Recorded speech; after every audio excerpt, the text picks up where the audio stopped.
आज लाइव आने का मकसद सिर्फ इतना है कि जितने भी मेरे पास फोन कॉल्स आ रहे हैं, मैसेजेस आ रहे हैं, कमेंट्स में पूछा गया है कि सर हमें अगर सारे फॉर्मूलाज याद है बट हम जब क्वेश्चन अप्रोचिंग करने जाते हैं वहां पे हमें क्वेश्चन सॉल्व नहीं होते हैं। दूसरा क्वेश्चन मुझे ये पूछा जाता है कि सर क्या फिजिक्स के बगैर हम नीट में सिलेक्ट हो सकते हैं, जेईई मेंस में सिलेक्ट हो सकते हैं कि नहीं हो सकते हैं। फिर मैंने सोचा कि कितनों को मैं इंडिविजुअली मैसेज करूं, कितनों को मैं इंडिविजुअली फोन करूं या फोन पे जवाब दूं कि हम फिजिक्स के बगैर नहीं सिलेक्ट हो सकते हैं। तो मैंने सोचा कि चलो हम जितने भी मेरे चाहने वाले हैं उनको मैं बता दूं एक मीडियम के इस वीडियो के माध्यम से कि ये जो हमारे पास है कि हम फिजिक्स के बगैर कैसे सिलेक्ट नहीं हो सकते, और जो आपके पास फार्मूलाज है, फार्मूलाज होने के बावजूद भी आप क्वेश्चंस नहीं कर पा रहे हो, रीजन क्या है वो लेके मैं आ जाया हूं आपके सामने। ठीक है, देखिए यहां पहले मैं इस क्वेश्चन का जवाब दूं कि हम फिजिक्स के बगैर सिलेक्ट कैसे नहीं हो सकते। पहले अगर मैं बात करूंगा आपको तीन सब्जेक्ट नीट वालों की मैं बात कर रहा हूं। पहले फिलहाल नीट में आपको तीन सब्जेक्ट्स मिलेंगे, एक bio, chemistry and physics. Biology में आपको क्या मिलेंगे, 360 पॉइंट्स है, 180 है एंड 180 है। मैं मानता हूं कि आपको बायोलॉजी जो है बहुत अच्छी आती है, ठीक है, बहुत ज्यादा अच्छी आती है, तो मैं इसमें रखता हूं कि आपको 300, ठीक है, मान ले 360 में से आपने कितनी लाए, 300, ठीक है। अब मैं मानता हूं कि यहां पे जो 180 में से आपने लाए 130, ठीक है, जो कट ऑफ होता है, जो रेंज है आपको जिसपे आपको नजर रखनी है वो कम से कम 550 रखना है, 550। वो दैट मीन्स आपको यहां पे 120 लाने ही लाने हैं, ठीक है। वो दैट मीन्स इस पे नजर रख के मुझे ये पता चल रहा है कि फिजिक्स के बगैर सिलेक्ट होना इम्पॉसिबल है। अगर फिजिक्स के बगैर सिलेक्ट होना इम्पॉसिबल है तो इसका मतलब फिजिक्स को करना पड़ेगा। जब हम फिजिक्स को करना पड़ेगा तब हम इसको खुशी खुशी से झेल लेंगे, ठीक है, सीखेंगे कैसे करेंगे फिजिक्स को, ठीक है, इतना तो क्लियर है। इसके बाद देखो मेरी तरफ, अगर मैं मानता हूं कि क्या आप पूरी की पूरी बायोलॉजी भी करोगे, ठीक है, मैं बोलता हूं कि 360 में से 360 करने वाले हो आप, ठीक है, यहां पे 180 में से 180 करने वाले हो, फिर भी आपको 20 से 50 मार्क्स लाने हैं फिजिक्स से, वो दैट मीन्स फिजिक्स के बगैर इम्पॉसिबल है सिलेक्ट होना, ठीक है। अब सिलेक्ट कैसे हो जाएंगे वो मसला है, ठीक है। मैं बोल रहा हूं आपको कि कुछ अप्रोच मेरे पास है फिजिक्स के, जिन अप्रोच पे आपको जाना और इन अप्रोचेस को आपको करना पड़ेगा, ठीक है। बहुत सारे बच्चे ये बोल रहे हैं कि सर मुझे सारी की सारी फॉर्मूलाज याद है, मगर जब भी मैं क्वेश्चन करने जाता हूं मुझे या तो जज ही नहीं होता कि मुझे कौन सी इक्वेशन लगानी है, या तो मुझे ये जज नहीं हो रहा है कि मुझे इस क्वेश्चन को कैसे कौन से अप्रोच लगाना है। और मैं यहां पे जब मैं ये बात सुन रहा हूं मैं फिर कंफ्यूज हो जाऊं, तो अगर ये बच्चों को ये प्रॉब्लम हो रही है तो कट ऑफ इतना ज्यादा क्यों हो रहा है, ठीक है। तो यहां पे जो ट्रेडिशनल ट्रेंड चल रही है पढ़ाने की, जो टीचर्स पढ़ा रहे वो पढ़ाना खत्म हो गया। अब दूसरे तरीके से टीचर्स पढ़ाने लगे और स्टूडेंट्स प्रिपेयर करने लगे हैं। आज क्या देख रहे हैं, आज देख रहे हैं कि शॉर्टकट किसके पास है, जिसके पास, जिस स्टूडेंट के पास, जिस टीचर के पास जितने ज्यादा शॉर्टकट्स होंगे वो उसके स्टूडेंट्स और वो इतना टीचर सक्सेसफुल हो जाता है अपने फील्ड में। और इसका मतलब ये हुआ कि सबसे इंपॉर्टेंट चीज जो है, जो शॉर्टकट है, अगर आप आईआईटीज वगैरह की बात करोगे जो बाहर में कोटा हर कोई क्यों कर रहा है, बिकॉज कोटा में उन टीचर्स को पता होता है कि हमें पढ़ाना क्या है और पढ़ना क्या है, ठीक है। वो पीएचडी बच्चे को नहीं करा रहा है, वो सिर्फ उसको बोल रहा है कि ये जो आपको जो करना है इतना करना है, कोर्स के बगैर नीट वालों को जाना नहीं है, आईआईटी वालों को जाना नहीं है, जितना कोर्स आपको पूरा उतना ही पढ़ लो, ठीक है। इसके बाद जब आप कॉलेज में जाओगे, प्रोफेशनल कॉलेज में जाओगे, वहां पे तो आपको रिसर्च करने के लिए बहुत ही टाइम मिलेगा, ठीक है। चलिए अब बात करेंगे यहाँ की ओर। अब ये तो हो गया। अब एक क्वेश्चन का मैंने बोला आपको कि ये क्या है कि हम फिजिक्स के बगैर सिलेक्ट नहीं हो सकते। दूसरा क्वेश्चन जो मुझे बोल रहे हैं कि सिर्फ फॉर्मूलाज है बट अप्रोच नहीं है। मैं बोल रहा हूं आपको कि सबसे ज्यादा जो जहां पे नीट वाले जो एंट्रेंस वाले बच्चे होते हैं लास्ट महीने में मुझे जो पूछ रहे हैं वो बोल रहे हैं कि सर मैकेनिक्स को छोड़े कि पढ़े, ठीक है। मैकेनिक्स एक ऐसा पार्ट है, ब्यूटीफुल पार्ट है फिजिक्स का, मैं नहीं बोल रहा हूं, ब्यूटीफुल पार्ट है फिजिक्स का, मगर फिजिक्स के साथ साथ वो भी क्या कर रहे हैं, वो कर ही नहीं पाते हैं, बिकॉज ये तो इंपोर्टेंट पार्ट है मगर इतना टफ है कि बच्चे बोल रहे हैं कि इसको छोड़ ही देते हैं। मैंने एक अप्रोच लाया आपके पास क्योंकि फार्मूला कुछ ही है, कुछ ही फॉर्मूला है, मगर क्वेश्चंस इतने मतलब इतना वास्ट फील्ड है, जज ही नहीं होता कि कौन सी इक्वेशन लगा दे और कौन सी इक्वेशन ना लगा दे। मैं बोल रहा हूं कि फिजिक्स दो तरह से हो सकती है। पहला, जो जिन पे फिजिक्स डिपेंड है वही चीज स्टूडेंट्स के पास है, वही टीचर्स के पास है, इसीलिए इतनी ज्यादा सिलेक्शन हो रही है। ठीक है, पहला जिसको मैं बोलता हूं, एक होते हैं डेफिनेशन, एक होता है डेफिनेशन, दूसरा होता है लॉ। डेफिनेशन क्या बोल रहा है, डेफिनेशन और लॉ को मैं कंबाइन करके मैं आपको इक्वेशन दे रहा हूं, दैट्स इक्वेशन या एक्सप्रेशन बोलते हैं। ये एक्सप्रेशन या रिजल्ट ये आपको काम आता, मगर कहां से निकलता, डेफिनेशन से और लॉ से। फॉर एग्जाम्पल मैं बात कर रहा हूं सिंपल एक मैकेनिक्स का एक पार्ट लिया मैंने, जो अप्रोच है, ऐसे ही 2-3 अप्रोचेस मैं बता दूंगा आज आपको इस लेक्चर में, जिन अप्रोचेस की वजह से मैं यहां पे आया हूं। ठीक है, पहला जो मैं सिंपल डेफिनेशन बताऊंगा एक्सेलरेशन की, आप बोल रहे delta we by delta T, that means rate of change of, ठीक है, velocity with respect time is called acceleration. That means acceleration is equal किसके बराबर, v minus u divided by t। That means final velocity minus initial velocity divided by time. This is called, ये definition से है। ठीक है, इसकी जो acceleration की कोई रियल डेफिनेशन नहीं, ये तो कहां से आया मुझे, ये मुझे बोल रहा है कि चेंज करो, जिसकी ज्यादा वेलोसिटी चेंज होती है ज्यादा एक्सेलरेशन है, जिस बॉडी को कम वेलोसिटी चेंज होती है विद रिस्पेक्ट टाइम उसको कम एक्सेलरेशन है। अब जब आप बड़े हो जाते हो, पहला लॉ जो हम पढ़ रहे हैं, लॉज ऑफ मोशन में हम पढ़ रहे हैं, F is called m into a, that means Newton second law of motion. ये तो लॉ है ना, Newton second law of motion में आप पढ़ रहे हैं m into a। ठीक है, अब मैंने बोला कि जो एक्टिवेशन होती है वो कॉम्बिनेशन होता है किनका, डेफिनेशन एंड लॉ का। मैं ये डेफिनेशन लाऊंगा, इसमें लगा दूंगा, लॉ में लगा दूंगा और मुझे रिजल्ट निकलेगा, नहीं निकलेगा तो देख लेना। ठीक है, F किसके बराबर, F इज इक्वल मास, तो अपना ये एक्सेलरेशन के बदले में क्या लगा सकता हूं, v minus you divide by T. मैंने लगा दिया v minus you divided by T.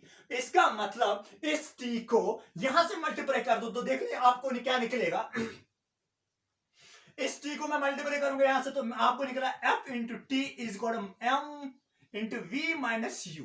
ठीक है, अगर आपको याद होगा product of force and time is called impulse. ठीक है, अगर आपको याद होगा तो यहां इंपल्स है तो I इज इक्वल किसके बराबर, m v minus m u. That means आप ऐसा भी बोल सकते हो कि इंपल्स जो हमारा होता है वो किसके बराबर होता है, final momentum minus initial momentum. ठीक है, दिस इज द इक्वेशन। यही मैं बोल रहा हूं, यही चीजें हमारे पास है कि अगर हम मोमेंटम को, अगर हम इंपल्स को देखने चाहे, ठीक है, डेरिवेशन करने जाए, ठीक है, तो आपके लिए हेक्टिक काम हो सकता है, मगर सिर्फ आपको एक डेफिनेशन को समझना है और एक लॉ को समझना है। जिसने इस लॉ को, इस डेफिनेशन को पकड़ा वो कुछ भी कर सकता है। फॉर एग्जाम्पल दूसरा मैं एग्जाम्पल दूंगा आपको, जहां से आपको बहुत और एक इजी फॉर्मूला मिल जाएगी। मेरे पास दूसरी इक्वेशन है जो हर एक को पता हो कि होती है, कि जो इक्वेशन ऑफ मोशन है उसी में की एक इक्वेशन लूंगा मैं, that's called v square minus u square is equal to as। यही है फॉर्मूला। ओके, तो मुझे क्या और एक डेफिनेशन मुझे मिल रही है एक्सेलरेशन की, एक्सेलरेशन इज इक्वल किसके बराबर, v square minus u square divided by 2s। Okay, तो मेरे पास ये इक्वेशन एक्सेलरेशन की आ गई, डेफिनेशन आई एक्सेलरेशन की। अगर मैं इसी फोर्स में लगा दूंगा इस इक्वेशन को, देख लेते हैं हमें क्या निकलेगा। तो मुझे क्या निकलेगा, F is equal to m into a। तो means that F is equal to m into v square minus u square divided by 2s। वही होगा, जरा देख लेते। इस s को मैं यहां से इसके साथ मल्टीप्लाई कर दूंगा। जब मैंने इसको मल्टीप्लाई किया इसके साथ तो मुझे क्या निकला, आपको भी पता है मुझे भी पता है कि force into displacement is equal work done. ठीक है, तो क्या आएगा, F into v is equal m into v square minus u square divided by 2। ठीक है, तो जरा इसको और सॉल्व कर लेते हैं। दैट मीन W, ठीक है, work done, W is equal किसके बराबर, m v square by 2 minus m u square by 2। क्या है, दैट मीन्स वर्क डन। कौन सी वर्क डन है, ठीक है, दैट वर्क एनर्जी थॉम जिसको बोलते हैं, that mean final kinetic energy minus initial kinetic energy. आई बात समझ, दैट्स इट। तो देखा, तो इस तरीके से हमारे पास जो अप्रोच है, यही तो मैं बोल रहा हूं कि जो आप फिजिक्स को पढ़ रहे हो, इंटरनली जाओ, फिजिक्स के अंदर जाओ, उसको घुसो और पढ़ो। ठीक है, मतलब इसको समझो फिजिक्स को, क्या आएगा यहाँ पे, that means final kinetic energy minus initial kinetic energy. ये भी एक इक्वेशन है, this is approach. In approaches की वजह से अगर इसको पावर से टाइम से डिवाइड करेंगे, ठीक है, तो आपको पावर निकलेगा। ऐसी ऐसी आप अगर आप आगे आगे जाते रहोगे तो बहुत सारी, क्योंकि बल्क ऑफ इक्वेशंस है, बल्क ऑफ मटेरियल हमारे पास पड़ा हुआ है, कितना हम भी याद रखेंगे, कितना आप भी याद रखोगे, इसलिए तो शॉर्टकट्स तो करना पड़ेंगे। जिसके पास जितना शॉर्टकट्स होंगे, जिसको एग्जाम में जितनी जल्दी जल्दी क्वेश्चन सॉल्व हो जाएंगे, उसको ज्यादा चांस है, ठीक है, सिलेक्ट होने की। और इन शॉर्ट में बोल दूंगा आपको ये कि ठीक है, आपको अगर सिलेक्ट होना है तो आपको बहुत सारे बच्चों को 99% बच्चों को पीछे छोड़ना है, फिर उसके बाद आगे जाना, तब आपकी सिलेक्शन हो सकती है। सिलेक्शन इसकी वजह से जो आप ट्रेडिशनल पढ़ रहे हो उसकी वजह से सिलेक्शन नहीं हो सकती है। सिलेक्शन तब हो सकती है जब आप इस तरीके से पढ़ना पड़ेगा आपको। This is one approach. ऐसा ही अप्रोच है थर्मोडायनेमिक्स में, ऐसा ही अप्रोच है ऑप्टिक्स में, ठीक है। देख लेते हैं, आप ऑप्टिक्स का एक अप्रोच दिखाऊंगा मैं आपको, जो बहुत ज्यादातर पूछा जाता है क्वेश्चन, ठीक है। तो मैंने वो भी एक अप्रोच में दिखाऊंगा आपको कैसे करते हैं, और वो भी बता दूंगा आपको मैं उसको ट्रेडिशनली कैसे पढ़ाते हैं। मेरा अपना तरीका है पढ़ाने का, और जो टीचर्स पढ़ा रहे हैं वो किस तरीके से पढ़ाते हैं वो भी बता दूंगा। मान लिया आपको क्या करना है, आपको बोला जाता है कि दो मिरर्स है जो आपस में इंक्लाइन है, ठीक है। मान मैं दो मिरर लेता हूं, ये मेरे पास है दो मिरर, ये भी एक अप्रोच है, ठीक है। मान लें इनके बीच में जो एंगल है, ये वाला एंगल है जो 50 डिग्री है, कितना है 50। This is the plane mirror, one plane mirror, this is second plane mirror. इनके बीच में जो एंगल है वो कितना है 50 डिग्री। अब आपको क्वेश्चन बोल रहा है कि मैं इस ऑब्जेक्ट को कहीं पे रखूं, ठीक है, किसी भी एंगल पे रख सकता हूं मैं, ठीक है। मैं मानता हूं कि मैंने इसको इस ऑब्जेक्ट को 30 डिग्री एंगल पे रखा। जो मिरर वन के साथ बना रहा है, this mirror one, this mirror two, इसके साथ जो एंगल बना रहा है वो कितना बना रहा है 30 डिग्री। मानता हूं मैं यहां पे मेरा ऑब्जेक्ट है, ये मेरे पास जो है वो कितना एंगल है 30 डिग्री, कितना बनेगा 20 डिग्री, ठीक है।